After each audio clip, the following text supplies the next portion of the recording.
Hi guys, my name is Panic. Um, I am a League of Legends fan. Been watching League of Legends for probably 4 seasons now. Since CLG really picked up Link. This video is I never do this, never done this before. But I felt like I kind of had to do this after Xpecial's response. You can see that I'm like not a pro. I'm a college kid, so I've been playing League of Legends, like I said, since season 1, but really only been watching since like season 2. Um, but I watch all 4 regions, so you can see I don't even work with the best equipment or anything like that. But I love to play, and I really like the game. Um, and this is kind of like a response to what's going on in the community. Especially since Link just left and he kind of posted like a farewell letter, and there's some people who are really upset about it, and there's some people who think that it's completely justified. I guess everybody is entitled to their own opinion, but Xpecial came out and made a vlog about it, and it was kind of upsetting, like as a fan, as part of the scene. First, I guess we should go into the background of what of these different teams' dynamics and where these different players have been and who they've worked with and everything like that. Um, so Xpecial comes from Team Liquid, formerly Team Curse, and he made his real start. I mean, he played for some minor teams before, but his real start was on Team Solo Mid. Um, he played and got big when Reginald was the captain of the team and was shot calling the team. Um, Now, I guess some background for those of you who don't know is Reginald's now the owner of TSM, and that I guess maybe the head, he's not the head coach, obviously. That's Loco Doco, but he works with the team a whole lot, and he's helped coach them in the past and everything. But a big thing, especially when he first started playing, was he was known in the community for raging, and so he never really had a particularly good reputation.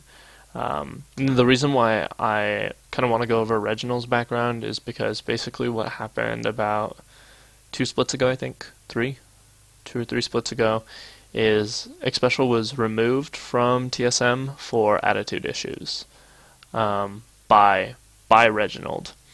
Now, I don't know about you guys, but like if it were me and I take a look at what like someone's past, like Reginald has had attitude issues, and for him to come out and say that like Xpecial has attitude issues, you must have some major attitude issues. Now, granted, not everyone's always gotten along with Reginald. Like, I mean, I'm sure some of you have seen the video of Reginald bullying Dyrus and stuff like that, so some people could say that like that's partial and bias. But Xpecial even made a vlog about it, about like his experience with Reginald, and him basically saying, well, yeah, like I am really passive aggressive and I did do some wrong things while I was on TSM. And while it was right of him to say things like that, it kind of puts you out there. Like, now people know that, yeah, you have attitude issues. And so, basically, for him to come out and call Link out on attitude issues is completely hypocritical and completely out of place. Like, first of all, he's not part of CLG. He's never been part of CLG. As far as I know, he's never worked with CLG. It doesn't seem like they're particularly friends. Like, I watch a lot of the streams, and I don't see Xpecial ever duo with any of those guys. None of those guys ever talk to him on Twitter or any other social media, so it looks like he's completely estranged from Logic Gaming. Has nothing to do with them.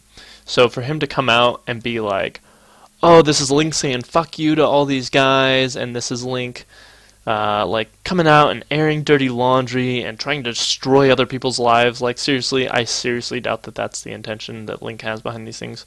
You can tell by the way that the piece that Link wrote that it was written late at night, so it's probably written while tensions were still high, and it's really just him being honest about how he felt about the team dynamic. Another thing that he comes out and says, like, Xpecial acts like what Link is saying is fact. That is a big issue because, like, Link even prefaces it by saying, "This is my opinion. Like, this is the way I view things." And so he's entitled to that. He's entitled to say things like that. He's entitled to say how he feels about the team dynamic. He's entitled to say why he thought they failed. Like, that's his opinion, and he's allowed to do things like that. Xpecial has no right to come in and be like, "You're wrong for doing that. You're wrong for saying that, you know, the team failed for this reason. You're wrong for saying that Double Lift plays in this particular manner," when Xpecial's never played with Double Lift. Maybe Double Lift does play in that manner. Maybe he doesn't. We really can't know because we don't play with these guys. All we do is watch them play. So we can't know what goes on the comms all the time. We can't know 100% of the time what the team dynamic looks like. I mean, you got to remember that these guys are kids that live together as well, right? Like, these guys are like in their early 20s, in their late teens, and they're still getting adjusted to life.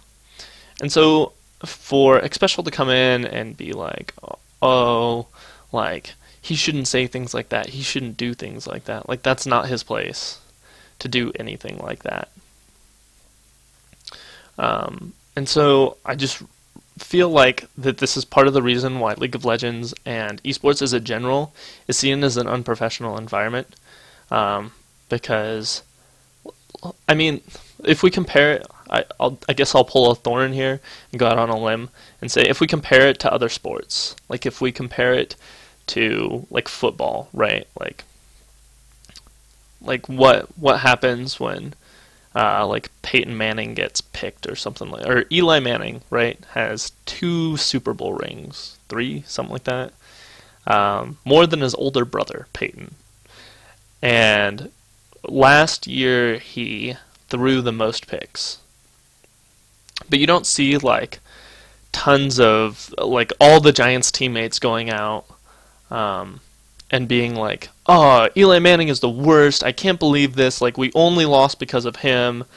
And then like other players responding to it being like, "What the hell is wrong with these Giants players? Like, talking shit about their own teammates and stuff like that." Like, it literally feels like high school drama. Like, the League of Legends scene feels like high school drama.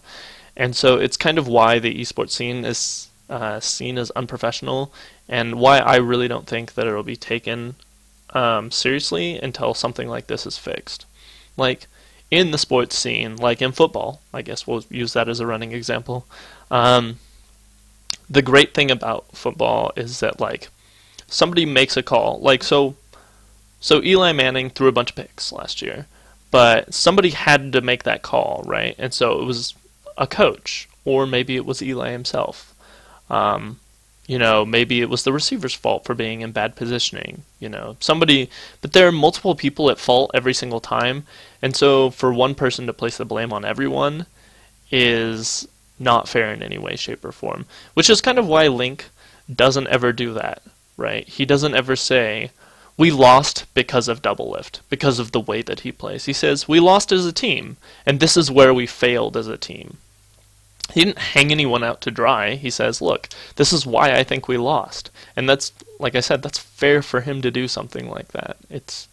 I mean, he was the captain of this team, right? Like, he's the one who tried to make a bunch of the calls. He's the one who tried to do picks and bans all the time. I mean, to be honest, he's at the end of his letter, he says the reasons why he's leaving, and one of them was too much work on his shoulders. And he's right. He was playing the role of Lemonation and High all at once. You know, their coach, like, wasn't really a coach. Like, Skara was more committed to his own personal endeavors than he was to coaching that team as a whole. Like, Loco sits around and watches hours of VOD review. And, you know, that's what he does. That's his job. He sits around and watches hours of VOD review, not just of TSM's play, but he also watches tons of other regions play. I mean, that's where they got Kennen support, right? Like, oh, we saw Kennen support. Like, people are like, oh, that's a big thing. If you watch LPL, that's like a common thing. They've been playing that for a while. Like, that's not an uncommon pick in the LPL. Same thing with, like, Irelia support. I guess we didn't really see that in NA, but Irelia support's a big thing in the LPL as well. They play all these crazy pick comps. But that's, you know, but that's like what coaches do. They sit around and they watch hours and hours of VODs, and they try and assess and see what's going on. And Skara, even in his exit interview, was like, look, I didn't realize that was what was involved, and I didn't want to do that. I didn't realize that I would be sitting around, like, literally analyzing tons and tons of hours of the game. It's very time consuming. It's your job. It's like an 8 hour of the day, but 8 hours of your day is not involved in playing League of Legends like Scar is used to. It's assessing it. It's watching it. It's, you know, seeing what's going to happen. And so when he doesn't want to do that, and, you know, there's no checks and balances in esports really at this point. There's no one to, like, call him out. Like, if he goes to work and doesn't do his work, then CLG pays. And they did. They did pay for that. Which is, in Doublelift's response, he's like, how am I supposed to better myself? I'm surprised that I was even able to compete when I didn't have a support staff supporting me. Like, their job is to support me, and they didn't support me, and I was still able to compete. He's like, I'm super surprised about that. And he should be. He's right. When you don't have a support staff that's supporting you, then I don't even know why they're there, you know? And so, I guess we should talk about some of CLG's past and future endeavors. So obviously they're going to keep playing. If we look, Link doesn't say that he's retiring. He just says that he's not playing on CLG anymore. He says that he might be done playing LoL professionally. But personally, I'd like to see him play like a split or two, a challenger. Just like pull a St. Vicious, and I don't know if CLG Black comes back, which is their old challenger team that got ruffled. I think that Link would be great on a team like that. I think it'd be fun to pull Nian back in there. They all really worked well together, and I think it'd be interesting to see that. They have Pobelter now, which was someone that Link had talked about possibly working with in the past. They had talked about possibly picking up Pobelter on CLG, but now it's a real thing. And I wish that they would have done this like a split ago, when they had the chance. I wish, well, Pobelter decided to go and play with friends instead of play with people that he felt like they could win with. And that's fine. That's like his prerogative, but I think that Link would have been great in the jungle. He's a very analytical player. I praise him for what he did, and wish him luck in his future endeavors. I wish the Pobelter would have played mid for them, or Shifter would have played mid for them, and Link would have played in the jungle, because he's just really, really intelligent about the game. And I think that people giving him crap is completely uncalled for.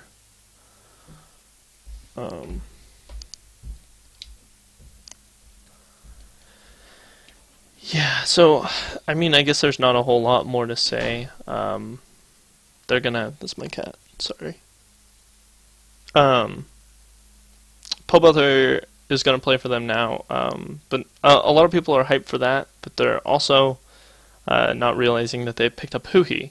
And I don't know if a lot of people know who Huhi is. Huhi was the former mid laner for Team Fusion, which is Nian's old team. If you guys have been watching any of those at all, Fusion's played to try and get in the LCS, and I just think for lack of shot calling, really, because AD carries can't shot call for a team as a whole because they have too much micro game to focus on versus macro game, that they couldn't make it into the LCS. Really sad because they're all really great players. Trance, Nien, um, and Huhi in particular. I have a lot of high hopes for him. I'm kind of hoping that they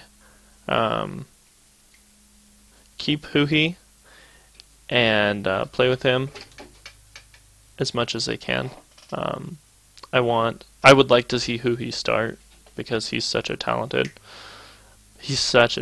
mid laner. So I know that Pobelter has the LCS experience, and that's probably who they're going to go with. And they're kind of right to go with him in that respect, but I also think that Huhi has a crap load of potential. And so I really think that it's something for the CLG staff to consider. Again, I mean, I'm not a professional. My mechanics aren't godlike or anything like that, but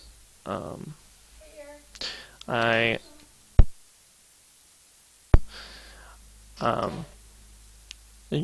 this is from like a fan's perspective, like an outside perspective on the scene at the moment and what's going on.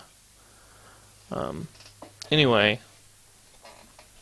I just kind of wanted to give my own insight on Link and CLG and what's kind of going on with the NA scene. I just wanted to give a shout out to everybody in NA and League of Legends. Shout out to Riot. Like this video, share it, subscribe to my channel.